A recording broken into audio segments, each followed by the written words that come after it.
Hi, this is Corey Farley, Pete's buddy from his hometown. Welcome to the Break It Down show. Just want to congratulate you on reaching 1,000 episodes.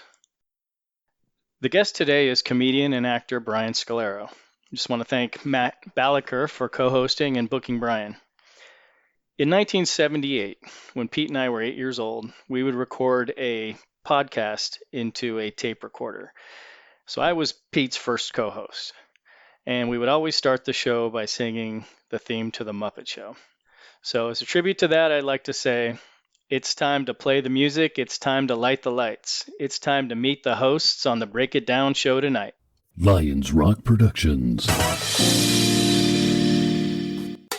This is Jay Moore. This is Greg Cruz. This is Bryce Vine. This is Dexter from The Offspring. This is Nathan This East. is Sebastian Younger. This is Daryl. This is Stuart Copeland. This is Mick Gillette. This is Andy Summers. This is Dr. Bob Greenberg. This is Gabby Reese. This is Rob Bell. Hey, this is John Leon Guerrero. Hey, and this is Pete A. Turner.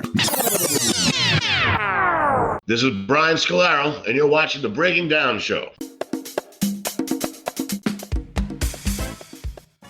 So, working on our second show of the day here at the Break It Down show. We're waiting on Brian Scolaro, our very notable guest, to come on.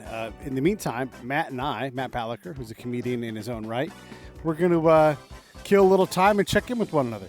Well, thanks for having me, Pete. This is my first podcast from snowy Mammoth Lakes, California. So I'm excited to break that cherry with you. Yes, I happen to like cherries, and that's one of my favorite flavors. Is this your guys' place, or did you rent it, or VRBO? How did you get over there? It's probably like VRBO. My wife scoped it out. It's pretty distant from a few other places, and we had to take this tank-looking thing to get into it, which my kids liked. So that was pretty cool. Do you get out in the mountain areas much? Yeah. So. The village of people that I'm associated with, through my significant other, there is a cabin or two in our cluster. And so I have no call to any of it. I don't ask for it because it's not mine to ask for, but I do love it when we get to go once or twice a year, maybe. It's great. And are you a snow person? Like, have you ever slidden down a trail on a snowboard or skis or sled or anything with purpose? Yeah, in my youth, I was a pretty decent skier. Not great. And I had made friends with a guy named Johnny Mosley, who was a Olympic gold medalist in freestyle. And so his brother was an excellent skier and also Olympic grade.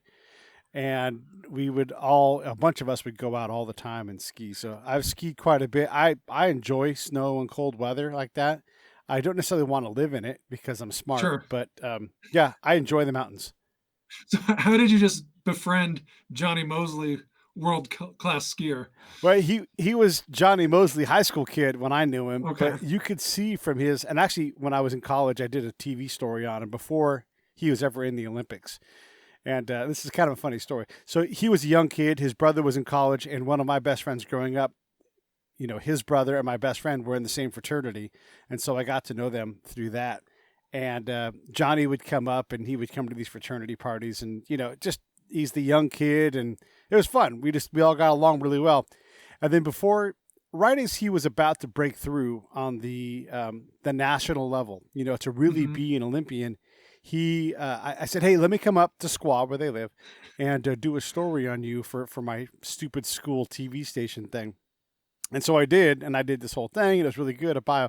And then when the 98 Olympics came along, this is like 4 years later, they had not done a thing on him. And he was like the second person from the U.S. to win a gold medal that year.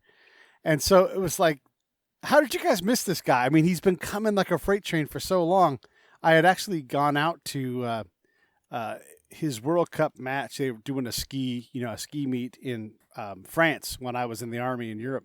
And so I drove down for the weekend and watched him win, this massive victory and kind of the passing of the torch is a really neat thing. And nobody bothered to do it. I mean, NBC Sports, people like that, they cover this thing and they never, ever did a bio on him. It was great. So I go back to the time before he was a gold medalist. So what was that like when he won the gold medal? Like, take us to the after parties, Pete. We want the juicy stuff. I was an adult.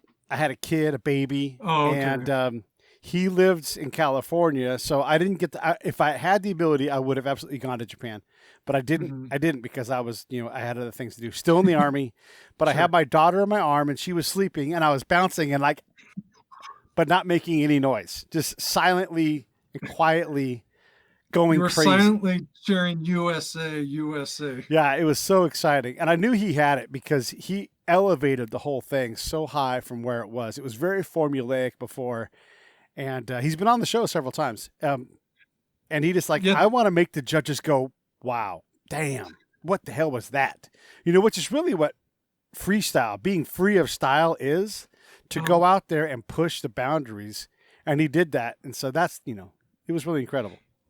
So could you tell early on, like him in high school, like how does one become world class in something like that? Well, he grew up in a skiing family. His two older brothers skied a lot. And so, the youngest brother gets the best coaching and everything. And you could see it, like he would come down the mountain and he could ski well. But I would say in terms of world class, you could see he was a little bit sloppy. He had to work on that and get stronger and get a little bigger. You could absolutely see that. But when he got in the air, what he would do, the amount of airtime he had, and for a while we were calling him Johnny Airtime. It turned out another guy already had that name, so we had to quit calling him that. But some basketball player in Chicago kind of cornered the market on the right. He would be in the air so long, so he would do this jump where he would go up, and he would do a 180. So he's facing up the mountain now. Take his legs and spread them out like he was a TIE fighter, right? So he's it's called a Cossack, and nobody was doing. They were doing things like twist, and Daffy or something, and it's these tricks that were sort of. They're great, but you were all doing variations on that theme. So triple twist or spread, twist, spread. I mean, spread eagle was a legitimate move back then. Like you don't see anybody doing the spread eagle now, like, woo, And so, it was, you could see that because he could do these incredible jumps and you're like, this guy is going somewhere. It's going to be very hard to beat him. And then when he and I were getting drunk in France during his World Cup time, the French people at the bottom of the mountain, they're like, you're the future of this sport. They knew who he was, and they're like, La Future. It was really neat to have. They read the article you wrote in the high school paper. Yeah. It was college, damn it. And it was TV. Oh, sorry, college paper. Yes. Your college TV station. You're right. Yeah, which means nobody watched it ever. I'm the only person that remembers that it exists. I'd have to show it to Johnny for him to realize. He's like, I'm sure he remembers doing it, but I would have to show it for him. I don't think he ever saw it. He just know that I videotaped him coming down the mountain a bunch of different ways, and it probably sucks balls, but it's college, so you're supposed to. Yeah. So that seems like a sport you age out of pretty quickly. It's like being a supermodel. If you're 19, 20, you're probably like a little old to do like flips off ramps and stuff onto snow. What's like the post jumping career like for someone like Mosley? Well, he knew, and this goes back to before he was even a gold medalist. He wanted to be a host of things and talk. And how do I be? I remember he and I had a conversation, a drunken conversation, and he said, "How do I become quotable?" And I'm like, you have to have like witty things to say about things. So take the normal thing and then add something to it, whether it's wit or something like that. And I described Andy Van Slyke was a baseball player who was often quotable. And he's, they're like, you guys lost, in the NLCS and you didn't get to, go to the World Series. What did you do? He's like, I went home, I caught fish, I'd punch them in their fish face and throw the fish back. It's hilarious. He probably didn't do that, but it conjures up the right image, and that was the exact example I gave him. And I take no credit for his career at all. He did all his own stuff, but I'm just saying that to say he was thinking seriously about what he would do after skiing before he even got to the top of skiing. And he knew, and he's done that. He's hosted, American Ninja Warrior, that game show. He's hosted Road Rules for MTV. Wow. He does commentary for the Olympics for freestyle. So that's what he does. So he's parlayed it pretty successfully. I would say so. Yeah. His and he has a podcast too. That's fantastic too. He has probably the best theme song in all of podcast landia. It's really funny. It's very, very, very funny. And he's such a great guy. He's a wonderful dude. But yeah, he gets opportunities to pitch things, be ambassadors for products, that kind of stuff. He works hard though. I mean, if there wasn't COVID, he's an international dude. He's all over the planet, because there's always snow somewhere. Like, if you have to be born again, like an international ski star like him, that's not either him or Rick Fox. Like, I've thought about that too. Like, if I had to come back as someone else, like Rick Fox would be like 1 or 1A on the list. Rick Fox had a sweet gig, right? Good looking dude. Good looking. He took what Reggie Theus did and made it even better, because they're similar looking guys, but Rick Fox married Vanessa Williams, and it's like, oh, come on. You're doing, you're living in LA, getting rings, not that he wasn't a great player, but he wasn't a great player, Right. He's not like a Hall of Fame player, but when you take his off-court activities, there's probably maybe Derek Jeter beats him, but like, and he grew up in a time where it was pre-internet, like you didn't know everything about him. Right. He won at least 3 rings, I think, with the Lakers. He was good with the Celtics. Yeah. Played at North Carolina. Rick Fox, if you're listening, you can be a guest one day on Pete's show. I'll offer this platform up to you. Nice. Yes, that would be great. Yeah, and basically he's the same age as me, just he's a lot more successful. Don't sell yourself. You're right. No. Well, because if you just took the basketball career, it wouldn't be, but his post ball playing career is pretty good. He's been on some TV shows, and he was actually a member of a venture capital fund. So he's a badass. He is. He is. How did you pivot into this funky world of podcasting? Well, I got back from Iraq or in Afghanistan doing all that overseas stuff. And I just was like, I don't want to do this anymore. I want to have a real life. And so I tried to get a real job, but no one would hire me. And I knew I wanted to tell stories. So we started telling stories on community radio. And we were quickly kicked out. They're like, you guys got to go do something bigger. What you're doing is too good for not too good, but it was just too big. We needed a bigger world to play in. And so John and I, my buddy John Leon Guerrero, we started the Break It Down show. And we're about to hit episode, I think the next episode we record will be 900. So this is like 899, I think. I'd have to look at the numbers, but if it's not that, it's really close. So what are some of the big milestones in your podcasting career? Because when you're pretty early on in the game. Now it's a lot more pervasive, but what's changed in the years you've been doing it? So a couple things. We knew we were ahead of the curve because people didn't even know what a podcast was or how to do it. How do I do it? That was one of the things. And I at one point, because I'm an idiot, I said, hey, John, we should record a podcast on how to listen to a podcast. 100% serious. And he's like, hey, dummy, if they don't know how to listen to a podcast, how are they going to listen to it? Now, we probably should have recorded it anyhow, but, the milestones I would say are this. Can we do this? Yes. Can we do it reliably and repeatedly? Yes. Can we continue to get bigger and better? Yes. The show now is to the point where I book people, but for the most part, between guys like you and Scott Husing and PR companies, a lot of the booking is done by someone other than me, which is remarkable to be as valuable as I am as a show, to be able to be a destination for very, very, very famous people. And a long time ago, I passed the bar of excited but not surprised when someone incredible shows up and says, yeah, I'd love to do the show. So like, this is great. But yeah, I mean, you wouldn't be our musicians have sold over, I think it's 1.7 billion records the last time I tried to tabulate it. So we'll be at 2 billion fairly soon. You keep a running tally of record sales? A light tally, We had Susie Quattro on the show the other day. She has been in music since rock and roll basically started. She was the first female who played a musician or who was a musician who fronted a band. Like, there was nobody before her. There was like Tina Turner, Debbie Harry, her are all like the early front women. And she was the only one that could grab an instrument and do something with it.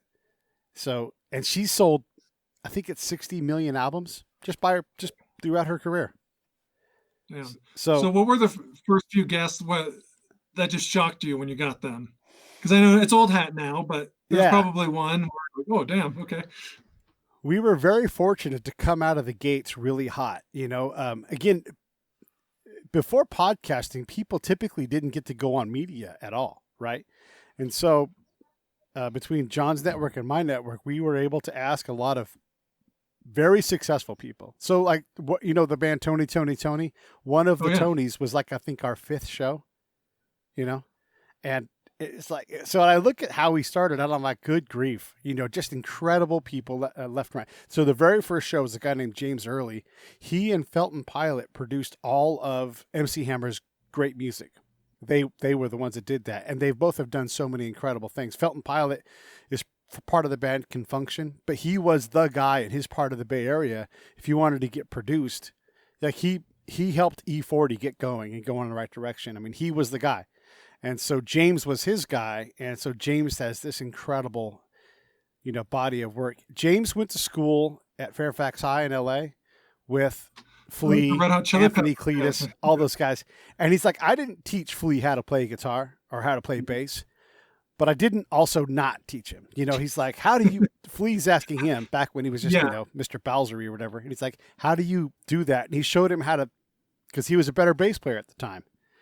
And so that's how far back he goes in people's careers. As a matter of fact, he was in a band with Slash back when his name was Saul.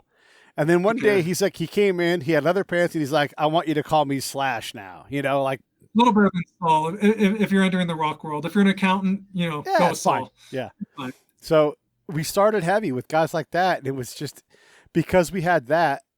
And because of what I know how to do as a spy, I was able to say, well, we've had, the guy that produced all of MC Hammer's music. We've had one of the Tonys from Tony. You should come on the show. And the person would be like, yeah, whatever. Okay, great. I don't know who you are, but that sounds good. And we would be in people's houses like Slim Jim Phantom. And he's like, who are all you people? Why am I doing this? He said yes. And like, oh, okay, great. Let's do it. And they would just, they would do it. There's Brad's comment. Still a great idea. If you're almost home, but there are 5 minutes in the podcast, do you listen to the rest in your garage or do you take another lap around the local elementary school?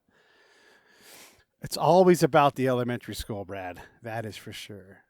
I believe that Matt is frozen. Yes, he is. So I will fill some time here for Matt because, modern technology. Wi-Fi works great until it doesn't. And he's got a great location up there in the mountains, but for the moment, we're waiting. And I guess maybe we're not going to get Brian Scolaro today. But it's Friday, so what the hell? Why not? A couple things about the show that maybe you guys would like to know. If you listen to Audible, Break It Down Show is there. If you listen on Amazon Podcast, Break It Down Show is there. Those are new destinations for us. I'm going to be pulling the buttons and pushing the levers and twisting the knobs and dials to get us on Amazon in terms of Amazon Fire and Vimeo and a bunch of other places. Over the next few weeks, we'll be adding some more destinations. So if you listen to podcasts into the places and you're like, hey, I come to the Break It Down Show to do that, listen on YouTube or Facebook or on breakitdownshow.com, we'll be even more places. Another big announcement that we're going to do is I'm never going to, as far as I know, I'm never going to charge for the Break It Down Show. I don't want to do that. But I do want to afford, and this goes on your guys' advice to me, I do want to afford people the chance to support us. So through YouTube, we're going to start doing memberships, and then I'll do whatever I can to sweeten the pot. So maybe it's a $2 membership. I think we're going to go like $2, $10, $25, and $100 because hey, if you guys want to sign up and give me $100 to do the show, I would love to do it. And I'd love to do whatever it is that you all want. Like what's $2 a month for you? Is it just access to the show and being great to me? Thanks. Great. We'll do that.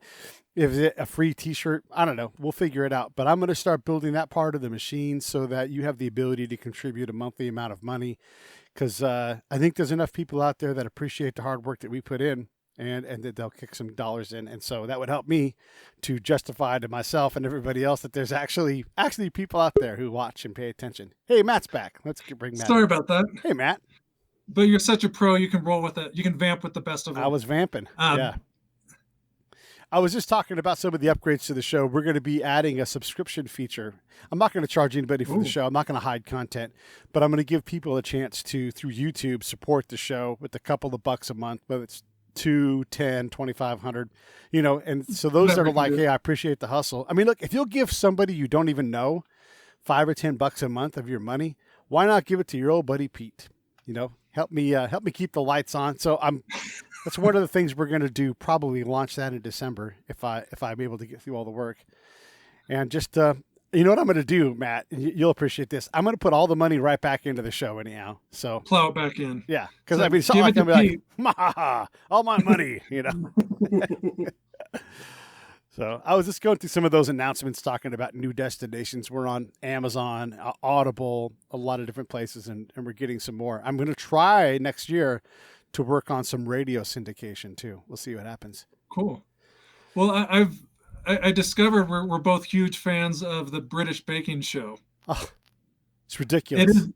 I mean, I knew there was a reason we came together, Pete, because I think it was maybe this time last year, I did a comedy festival and someone suggested the show, and I was like, okay, I'm kind of a sucker for like competition cooking shows. Didn't think I would like it. I'm hooked. So what is it about being in a tent and cooking biscuits that excites you so much? First off, it's British and they do things really well. You know, they don't focus on salacious, right? Like they'll have like, oh, I'm Justin. I barely compete well in my cookie contest at my church. And so I thought I'd give this a go. And they said yes. And so I'm just going to do my best to do my best. You know, and there is these wonderful people that like, and you've seen this, like, oh my God, I need help the last minute. Like the contestant they're competing against will run over and help them. Like, how can I help you do this? Or your cake, it's going to fall. And then they dive over. It is, I love that. I love how real these people are. I love how they cry and they're not like faking it. These are real people that do real things. And it's just so good. And it's not a bunch of, yes, the timelines are kind of tight sometimes, but it's not like this ginned up timeline. Like we only have 8 minutes to do a job that takes 2 hours. You know, like, no. This, like, they're letting them bake something, and sometimes it's hot in there, sometimes it's cold. That's why I love it. It's just very genuine, very wonderful people. Well, I heard about it because Paul Hollywood had some affair with like a 23-year-old co-host, or maybe she's 24. I don't want to, you know, disclose her age if she's not cool with that. But then I saw the show, and he's kind of like this playboy baker, and I've never, you know, those two worlds don't really collide much, and I'm down with it. Yeah. It's pretty remarkable what they managed to do. And you know, they release the shows weekly too. They don't just dump 10 in so you junk out on them. And so what we do in our house is my girlfriend and I, she'll bake on the theme for that week, and we'll have a breakfast in bed date as we watch the episode. And we're so excited to watch the finale tonight or tomorrow. It's ridiculous, you know? And so we've actually had, get this, we had Dana Comadatore on the show. She was on the American version, and she's the wife of, hey, there's Brian. It's like we got Brian in the house almost. We had her on the show because she did the American version of the show, and she's just such a great person. And again, right on theme for them. They're not going for salacious. No one's rolling their eyes at each other. They let quirky, weird people come in. But why do you like it? Yeah. I like it because if you're in a pandemic and you're afraid you're going to die because someone coughed like 20 feet next to you, you can watch people bake bread, and I just feel warm and cozy. It's like escapism. It's like anti-porn in a way. It's like it's so pure and wholesome. It just makes me feel like a good person. I also love the adjectives, you know, that they have, like, oh, that's squidgy, you know, and just all the crazy things that they say that I want to add into my American vocabulary, you know. And they only win the accolades, right? There's no prize money. Is that true? Like it's just the pure love. Yeah. Yeah. And it's a party with all the contestants afterwards. So they're all like, you can't just be jerks to one another. And you know, when they're off camera, they're helping one another out, you know? Yeah. Like how do I do this or whatever? Let's see if we got Brian sitting down here. Let's bring Brian into the studio. Good afternoon, Brian. Hi. What's up? Hi, sorry I'm late. It's all right. Really? We'll get by. It's Friday. Let's not work too hard. What's going on, guys? How are you? We're good. Thanks for joining. We've got comedian, author of How to Punch a Monkey, big time actor, all around good dude, Brian Scolaro joining us. So thank you very much. Dude, that guy is great. Brian Scolaro, he's great. I've seen him. He's great. A little fat, but he's great. When Brian Scolaro sees Brian Scolaro's bio, you know, your list of things you've done, sometimes does it drop your own jaw where you're like, holy cow, I have been on all these shows? The first thing I think of is, where's all the money? It was here. It's no longer here. I mean, you think, well, I mean, I think that I had 8 really, really good years when my dream came true. And then, like things change in life. There was a writer's strike, and the writer's strike followed by the economy collapse, and everything changed. And, I started doing a lot of guest roles, and you can't really live on guest roles. But I think about, I've accomplished what I wanted to accomplish, and I've had great times. And I was able to avoid having a real job for my entire life until this year. Took Corona to Congratulations. Took Corona to knock me out of the entertainment game. So I'm like, okay. But that's the negative answer. The positive answer is, I had a really good time. And there are memories that nobody could take away from me. And I will exist on Netflix and Amazon and people's DVD shelves for the rest of my life because I've done stuff, but really, I would still like to have that money back. I'll tell you. I never bought a yacht. I never went to Europe except for to do a show. So I don't know what I did with the money. I hope I had fun. Yeah. Well, I saw you not long ago on Million Reasons Why. I was watching it with my wife, and I was like, "That's Brian Scolaro." A Million Little Things. Yeah, A Million Little Things on ABC. So what was that like? I was supposed to do that show again. I've done it twice, and I was supposed to do it again, but it shoots in Canada, and so they wouldn't have me because Screen Actors Guild would insist that they pay for my 14 days quarantine. So that would be like 10 grand. So they wouldn't have me a third time, which is sad. But I really enjoy that show because it's heavily dramatic, but all the guest stars get to be funny. Okay. Because the show's about a guy killing himself, which is a great show for comedy. And then I almost threw up. You see that? And then all the other characters that they see, get to lighten the load a little bit. So I had a great time, and I love to do dramatic comedy. It's really fun to do dramatic comedy because it's like in a situation comedy like Cheers or a multi-camera comedy like Big Bang Theory, you have to do the joke a certain way. But in dramatic comedy, you get to be kind of subtly funny, quietly funny, and it's more relaxing and more fun. Very cool. And they couldn't have been any nicer, Anyway, but it was fun, and I got to wear a suit. Mm-hmm. I never get to wear a suit. I haven't worn a suit since I don't know, since somebody died. I'm so fat now I can't fit in my suit. So I'm afraid to get too close to people because one day they're going to invite me to a funeral or a wedding, and I can't. So they're always like, "Oh, I go, how's your mother? Oh, she's getting sick." I'm like, "Oh, okay, well, it's good to know you." I can't hang out. How are you and Jennifer doing? Oh, I just popped the question. Ah, damn it. All right, I guess, well, it's nice knowing you.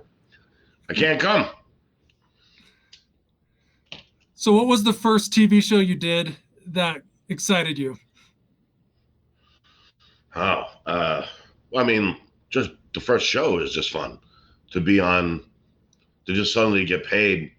Like, I grew up watching television. I grew up watching Tim Conway and Laurel and Hardy, and then my mother introduced me to the best of John Belushi.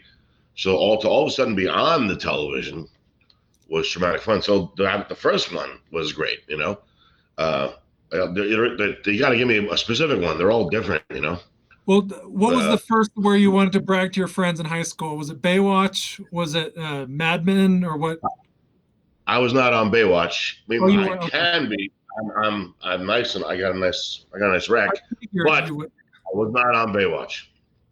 I've dated a girl who was on Baywatch, but I dated her on TV. There was a show called My So-Called Life, and Baywatch had a character, had a woman named E.J. Langer, and I played her boyfriend for 2 years on a show called Three Sisters. But nobody watched that because 9/11 happened, and we had more important things to worry about than supporting a fat guy's dreams. But I was not on Baywatch. But if you were, I can't run on a beach. I can sit on a beach. Anyway, what's the question? Why are you doing this podcast today? No, I know you from stand-up, so I didn't realize till later on you were such an accomplished actor. Did you do acting to promote stand-up or vice versa, or how do you kind of split those skills that you have?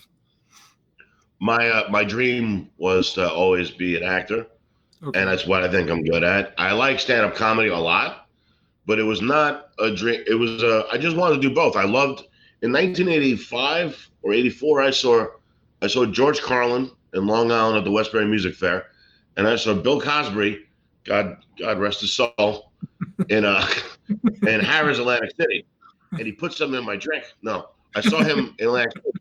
And the two of them were great. And I watched their specials on HBO, Bill Cosby himself and George Carlin Playing With Your Head. They both came out that year. And I was like, I would like to do that too. So stand-up was never a stepping stone to acting. Now, if you ask me which one I like better, I like acting better because there's no bachelorette party on the set of Mad Men interrupting me while I'm trying to talk. So I tend to like acting better. And the money's much better. I don't got to get on an airplane. And there's no drunk people that are trying to jump in my show. And they always say the same thing, Matt, afterwards. I was just trying to help. No, you weren't. You were trying to get attention. Shut up.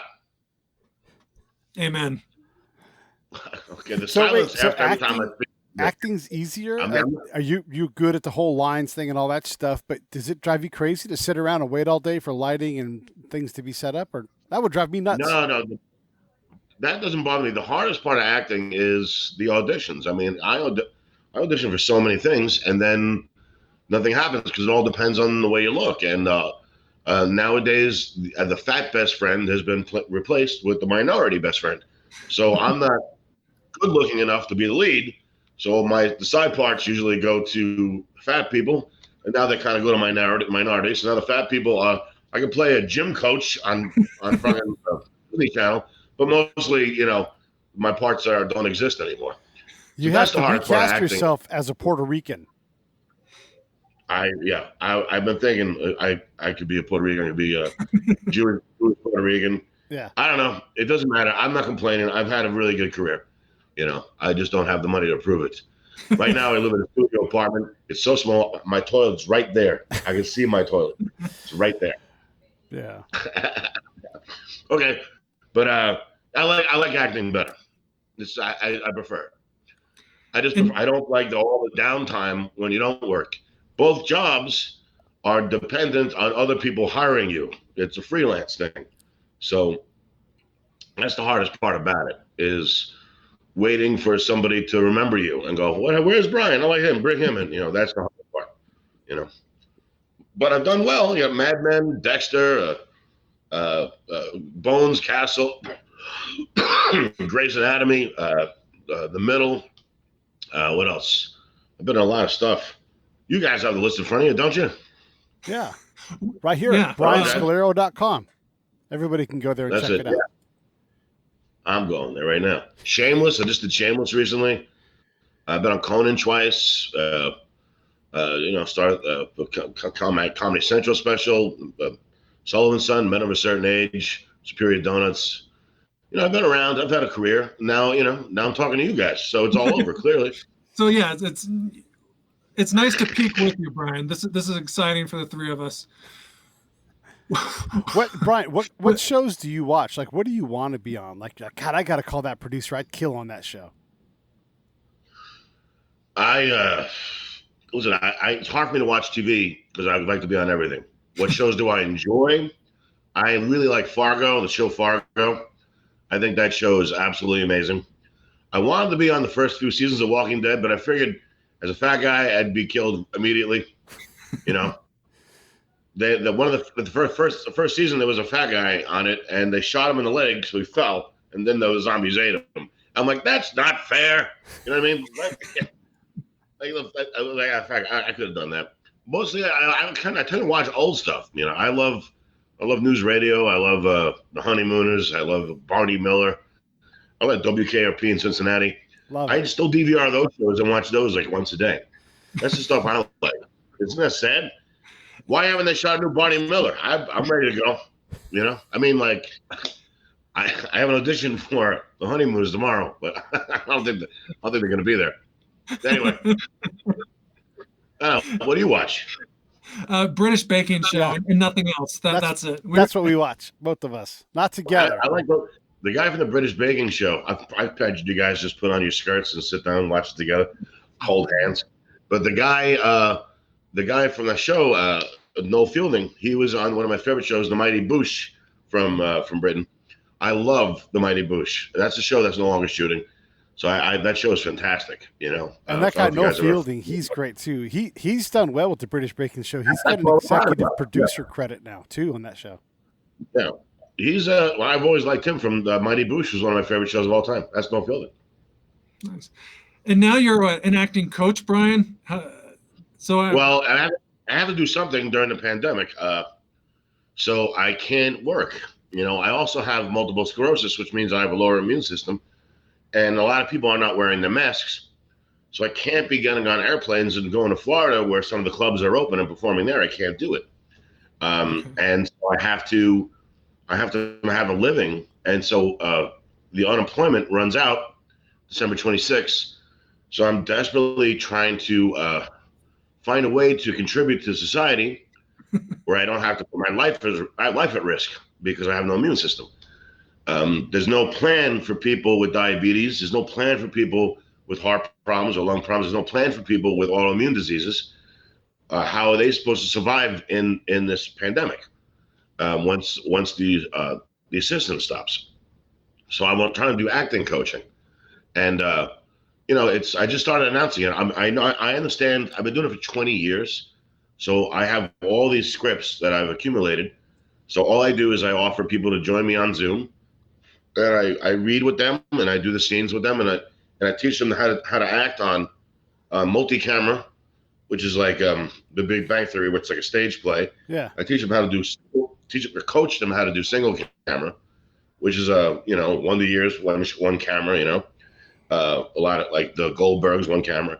And then I talk to them about the audition process, how to self-tape an audition and what they're looking for and how to audition in person when that reopens. And it's really easy for me, and I can communicate really well. I was a communications major. I used to work with the mentally disabled for 10 years in Brooklyn, so which is very similar to stand-up comedy, as you know, Matt. But it's very easy for me to coach, and so I'm offering that. Or if they're interested, just go to my website and send me a message to the contact page, and I'll talk to them about it. It's just something. There's a difference between theater acting and television acting. And I've been doing television acting solely as a career for 20 years, so I know how to do it. And it's fun for me to coach. It's really easy to communicate how to do it. So for me. Can I ask you, and I won't put you on the spot, but what does it cost to get coaching lessons from you? Someone who's like, fuck it, I want to do that. I've got to do something different. What are you going to hit them for? Well, it's 3 2-hour sessions. One is multicam, one is single cam, one is audition process. And it's $100 a session, so $300 through PayPal or Venmo or Cash App. And nice. I'm also coaching stand-up comedy for people who already have done it. Like, I'm not going to teach them joke structure. I'm not going to teach them acting. I'm not going to teach them stand-up comedy. What I'm going to do is coach them. So in stand-up comedy, I'm going to look at their stuff and then go over their stuff with them and give them notes and how to make their act better and how to make their act sellable. As Matt knows, a lot of people think it's just joke writing, but there's so much more on stage presence and how to sell yourself and what are you presenting to the audience. You know, when you went to see a George Carlin show, you know what you were getting. Yeah. When you went to see a Bill Hicks show, you know what you were getting, or Richard Jeni, whoever. But you know, nowadays people just go to a comedy club and go, I hope this guy does this, which is so weird for me. It's like, how do you don't go see a comic and go, oh, I hope you don't go see a band and say, I hope he plays country music. You know, you go, you know what you're gonna get. So I try to help people write stuff that's similar and similar to where they are, what level, and how to present themselves. And it's like, oh, that helps if you move that joke here. What I think you should do is drop those lines, and anyway, it's fun. It's something to do during a pandemic, and that's a way to give back, a way to help out some of the younger guys, you know. But I hope I've coached like 3 people on stand-up and 2 people on acting. I just started last week, but it's a lot of fun. And the 5 students I've had really have expressed appreciation. So I guess I'm good. We'll Yeah. see. You know. And people out Who there, knows? you don't have to move to LA now. You can be anywhere in the globe and Yeah. get coaching from Scolaro. So take advantage of it.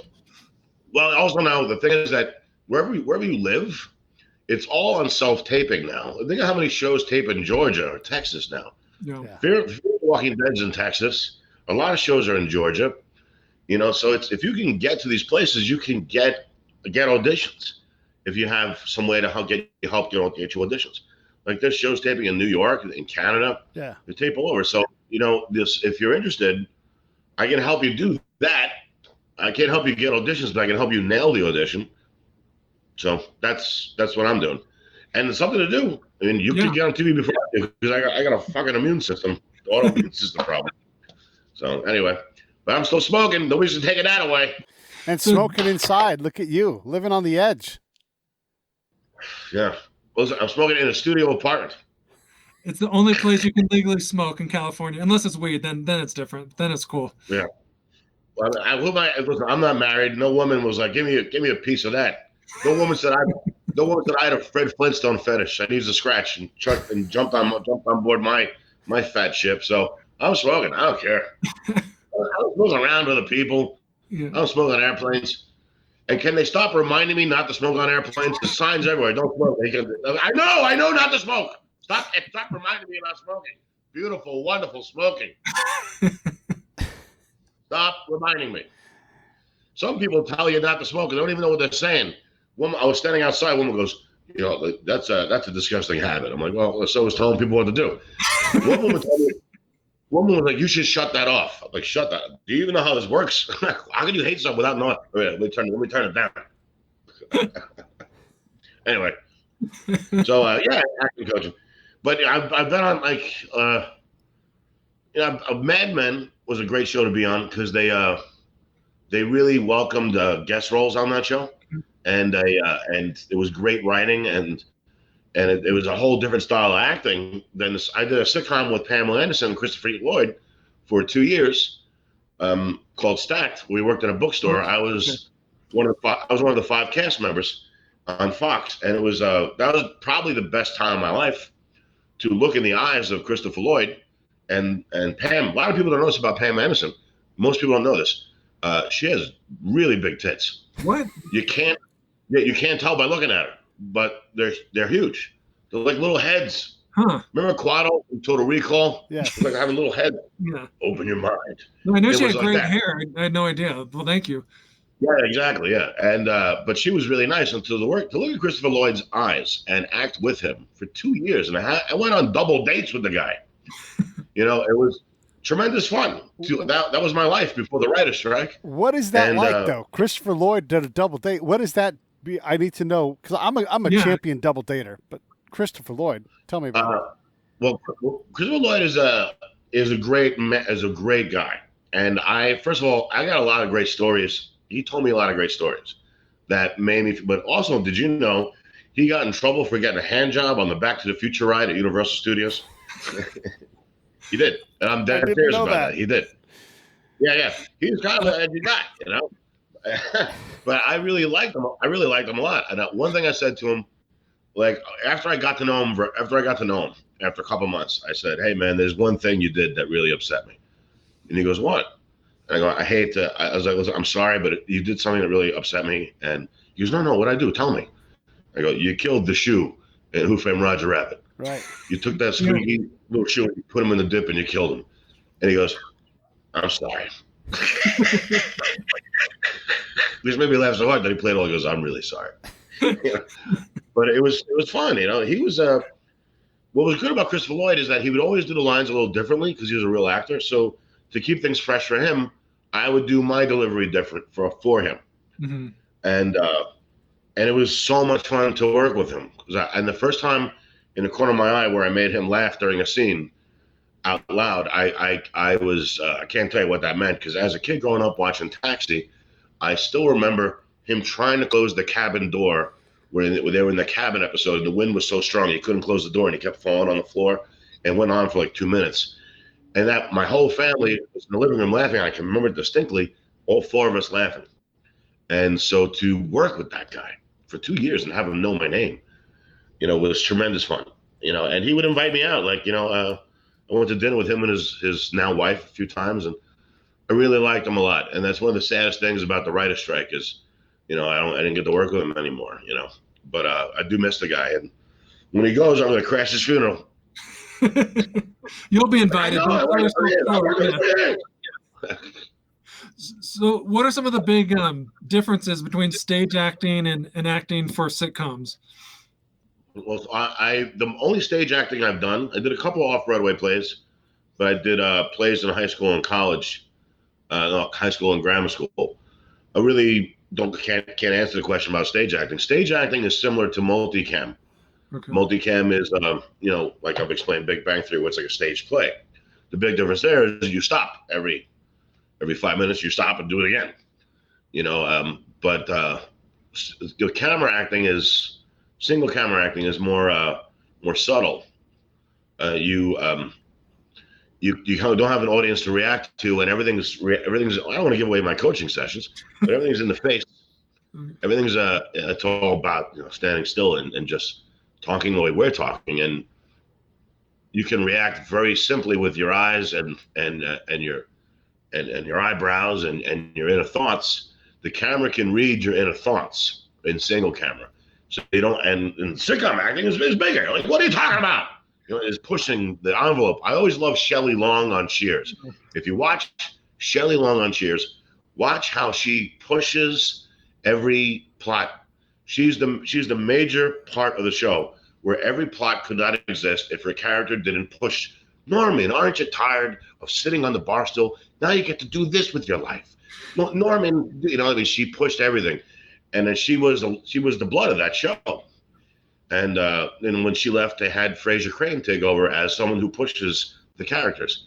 So that's sitcom acting, and single camera is more subtle, and I like it. Philip Seymour Hoffman was my favorite, and I love Paul Giamatti. His single camera acting is all right. It's all little grunts. I love John Adams. You ever see John Adams, the HBO series with Paul Giamatti? He's fantastic, and he's so fantastic in it. Everything's really subtle, and it makes, that's why I like the show Fargo. Everything is so subtle. All the actors are very subtle, and there's a little black kid on Fargo, and Chris Rock. They have to switch kids. There's the black mafia family and the Italian mafia family, and they switch sons. So the Italian family raises the black kid, and the black family raises the Italian kid. So in the second episode, Chris Rock says to his son, he goes to visit him, and he goes, "We'll get you home soon." And the kid goes, "When?" Now, it's the first line the kid says, but the way the kid said it, he's like, "When?" Like he's been waiting for permission to say the word "when" his whole life. He's been waiting to ask his dad when, and since his dad's a mafia, you can't just say it. He's got to say quietly.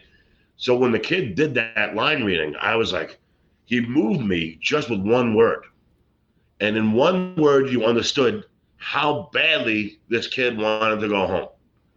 And that is a great actor who can move you with one word. And this is a little 10-year-old boy. I was really, really impressed. That's the stuff that I try to coach. And that's the stuff that I try to do when I act, And a lot of acting coaches failed. I didn't fail. It took a fucking pandemic for my career to end.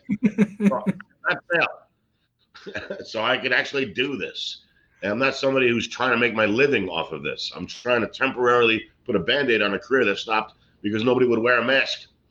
So that's it. Isn't it weird when you see a couple walk down the street and the girl has a mask on and the guy doesn't have a mask? You're like, what's going on in that relationship? Like, is the woman saying, I care about you. I don't want to get you sick, so I love you. I love you. And the guy's like, yeah, I love me too. That's pretty much I think what's going on there. Anyway. That was a roll and a half. So what kind of double dates did you and Christopher Lloyd go on though? Like what? Did you guys go to the movies? What'd you do? Well, he had a little more money than me, so he went to some expensive restaurants. Nice. There's a place called Osteria here that's fantastic. It's been on Top Chef. It's a seafood restaurant. And we went to another restaurant in New York on Restaurants Row. Christopher Lloyd's an old school guy. Like he was with Belushi on the night Belushi died. He was he's been around. So he liked that the hotel where Belushi died. What is that called? Chateau Marmont. Yeah. He likes going to those places. He likes going to the old Hollywood places. You guys see my pack of cigarettes? Yeah, it's and, right in the bathroom. No, it was right here. There it is. And I would, when he'd have sex, I'd sit at the edge of the bed and go, warp speed, no, I have to.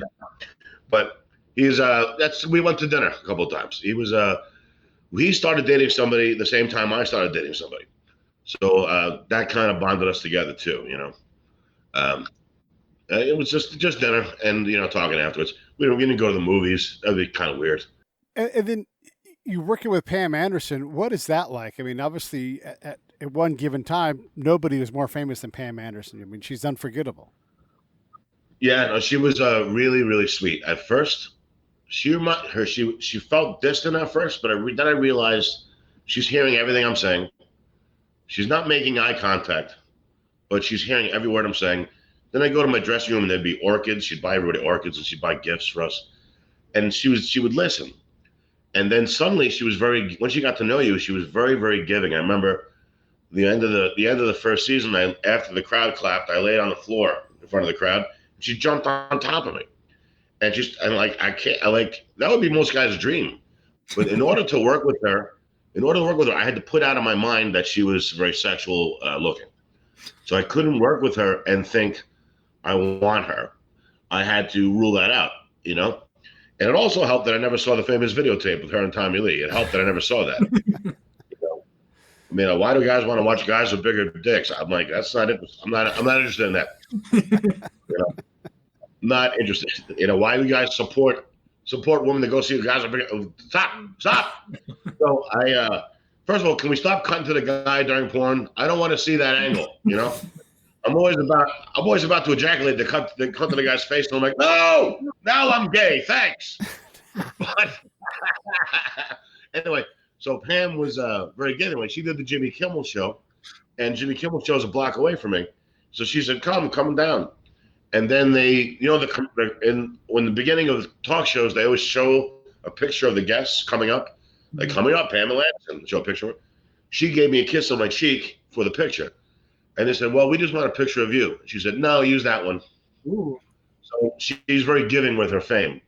And I also remember she said to me, who's Ali G? And I was like, why? Why? She goes, they want me to do his movie, Borat. And I was like, do it. I was like, he's very popular right now. Do it. And she did. So I'm kind of the reason she's in Borat, We told her to date Kid Rock. She was like, I don't know. Tommy Lee's the father of my kids. Tommy Lee's the father of my kids, but Kid Rock is Bob. She called him Bob. Bob's interested. And we all liked Kid Rock. He was nice and polite, introduced himself to all of us. Tommy Lee never said one word to us. And we all said, go to Bob. And then Kid Rock was like, she was like, what happened with Kid Rock? She's like, he wanted me to move to Detroit. I can't do that. And I'm like, yeah, your kids are here. And so that's how that ended. But she was very, very nice, and she was very sweet and giving, and she loved Goldie Hawn.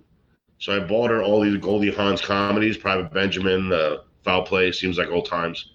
And I just gave her all Goldie Hawn. I miss her very much. She was a very dear friend for at least 3 or 4 years. But you drift out of touch.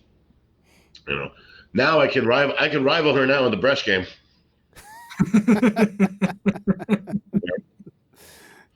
But she was sweet. And I'll tell you, every time I did anything with her, it was never easier for me to get a woman's phone number.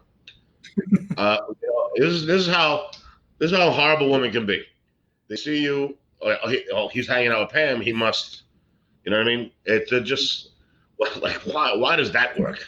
Why does that me being a good hard worker and a kind person help? Why does me standing next to Pam Anderson mean something? But that's the truth.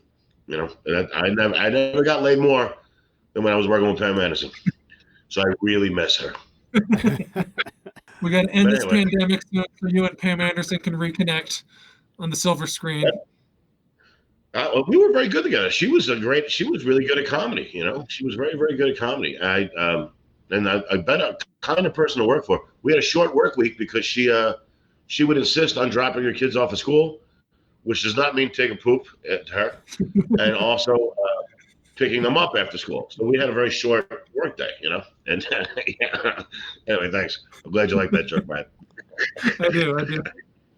I'm missing the stack days and the Baywatch days. You're taking me back, Brian, and I appreciate that.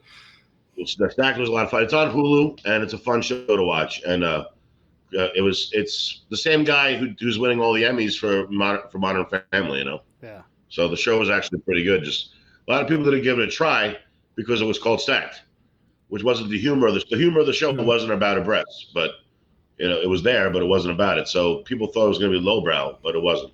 I like that VIP show that she did before that. You know, maybe like 7 years before. Yeah. That was fun too. It was campy. It was supposed to be, you know, Natalie Rattano, all kinds of beautiful women, and you know, just fun, just clamming. Yeah. I don't remember very well. I'll tell you who I did have a crush on. Carmen Electra did the show, and she was blonde during the show, and we hit it off so well that I was like, I think I'm gonna date Carmen Electra. You know what I mean? It was delusional. But it was like we hit it off so well. And seeing her blonde, I allowed myself to be attracted. I couldn't allow myself to be attracted to Pam because I was working with her every day. Yeah. Carmen was just doing 1 week. And I was one of the craziest weeks of my life. And there was a scene where her character had to come on to my character. And the rehearsal, she put her ass on my crotch and made circle motions. And I'll be honest, guys, I got what we call an erection, and she did not go, yeah! You know what I mean? She let it happen and did it, and I just wasn't expecting it, you know. And so I did not take precautions, and the director, God bless the director, let her do it, and then after the scene said maybe not do that, and I did, oh, come on. And Carmen was like, oh, I'm sorry. But then she told me something very vulnerable and sweet. She said, I'm used to being hired to play the siren. And so this is all new for me. And she's like, would you help me rehearse a scene? I was like, yeah, of course. You know, and she was very, very sweet. You know, no, we didn't do that. We didn't do it like that anymore. But it was one of my favorite memories because there's so much hot people have so much of a different life than us. Yeah. Than the three of us. Right? Like they everywhere they go, they get hit on, which is why Pam wasn't making eye contact, you know? And Carmen was always asked to play a certain part like that, and it made her feel like that's all she was good for, when really there's more there. She's a good person. And they both, you know, so it's like you learn a lot, and they have different problems. We don't have to worry about getting raped as men. We don't have to worry about that. Like I could wear a thong to the 7-Eleven and I still wouldn't get raped. I'd get arrested and raped in prison, but not at the 7-Eleven. Yeah. It's delayed rape, which is, I guess, better than 7-Eleven, as you said. Yeah. Yeah, exactly. So, but you don't get a Slurpee afterwards. unless Slurpee means something else. Yeah, exactly. So what's next, Brian? You know, you've pivoted to coaching. You've done stand-up. You're an author. Like once we're able to like go out and not wear masks, what you know, what's your next chapter? If they assist us until the vaccine comes out, I think I'm like 4th year for when the vaccine comes out. Mm-hmm. Like if they keep us here, if I'm able to stay here in LA, I want to continue acting. You know, I'll probably travel the country. I'll go back to the life I was doing. I'd like to play the road less as a comic and audition more. Mm-hmm. But I really enjoy acting. It's what I'm meant to do. And, you know, I'm also, for the first time in my life, looking for regular jobs that I can work remote at. I have nothing on my resume, so they're not hiring me. I'm like, I've told jokes and pretended for 25 years. Hire me with you. Like, you'd be good at sales. You know, so it's like I'm doing what I can. I really had a good career, and if it ends, it ends. And I'm just gonna I'll just try to coach, and one day I'll run a small theater in upstate New York or something. But you know, it's still I have 1/3 of my life left, hopefully, and I'd rather it be happy. A lot of people feel they have to follow their dreams, and I'm telling you, you don't got to follow your dreams. Every song every movie has showed you following your dreams isn't as important as the relationships you make. And what's really important is, do you have people you loved and people you treated well? And there's no better person on this earth than my dad. I lost my dad this year, and I couldn't even see him because he was in Queens during the height of Corona. Right. And I couldn't even see my dad. And the way he lived his life for my brother and me was much more honorable than the stuff I've done. And the people when the Corona broke out, the people working in supermarkets and hospitals and truck drivers, these are people who put their lives at risk when something was unknown, and they showed themselves to be the most essential of all of us. And I love that. So you don't need to follow your dreams, because all you're going to realize when you get to the end of your dream is that you should have been married and had kids, and you should have spent more time with your parents. That's all you're gonna think. So that's what I'm thinking. But I had a really good 20 years. So whatever happens, happens, and we'll see what this country does next year, and how they support people who are out of work.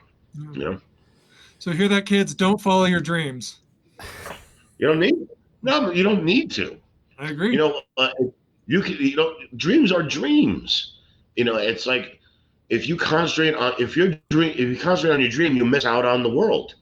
And what do Buddha say? It's all about what's in front of you. It's all about what's at the present moment. And if I was not an actor, I would have been in New York and spent the last 20 years with my dad before my dad passed. But I missed it all because of my acting. So it doesn't matter. I don't think following your dreams is that big. I think what's most important is you do stuff you like, and be with people you love, and that's what I think is important. But on the other hand, I also think is important is buy my book. This is on Amazon. It's called How to Punch a Monkey, and it's not what you think it's about.